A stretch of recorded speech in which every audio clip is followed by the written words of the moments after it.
உனக்காக மட்டும் வாழ்கிறேன் பகுதி 15.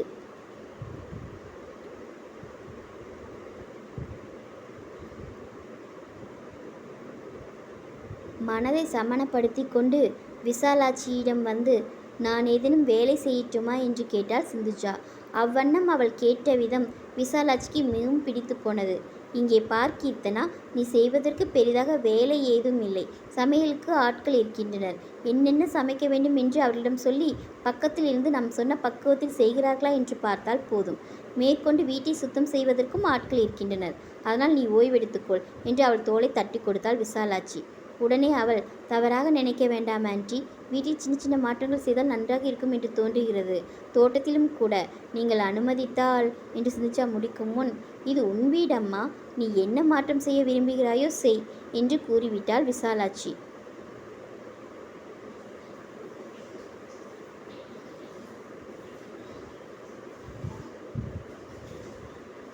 அன்று மாலையே வினயாவையும் வானதையும் அழைத்துச் சென்று அழகிய ஃப்ளவர் வாசஸ், கர்டென்ஸ், பிக்சர்ஸ் என்று வாங்கினார். மேலும் தோட்டத்திற்கு வைப்பதற்கான சில பூச்செடிகளையும் ஆர்டர் செய்துவிட்டு வந்தார். மறுநாள் வேலையாட்களின் உதவி கொண்டு சோபா நாற்காலிகளை ஒழுங்காக மாற்றி அமைத்தாள். சில இடங்களில் தனக்கு பிடித்தமான மாற்றங்களை செய்தாள்.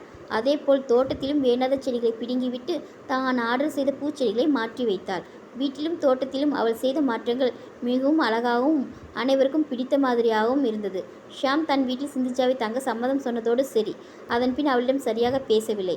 அவளை காலையில் பார்த்தால் குட் மார்னிங், மாலையில் பார்த்தால் குட் ஈவினிங், ராத்திரியில் பார்த்தால் குட் நைட் என்பான். போர் அடிக்கிறதா என்று கேட்டு அவ்வப்போது படிப்பதற்கு புவிவர்மன் கவிதை புத்தகங்களை கொண்டு வந்து கொடுப்பான்.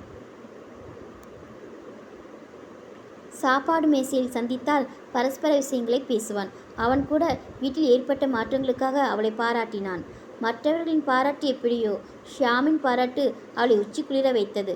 விசாலாட்சியும் மற்றவர்களும் அவளை பற்றி எந்த விபரத்தையும் கேட்க முயலவில்லை. காரணம், ஷியாம் ஏற்கனவே அவர்களிடம் கூறியிருக்கிறான், கீர்த்தனாவிற்கு பிரச்சனை இருக்கிறது, அது தீரும் மட்டும் அவள் இங்கே இருக்கட்டும், அதனால் அவளிடம் எதுவும் கேட்க வேண்டாம் என்று கூறியிருந்தான்.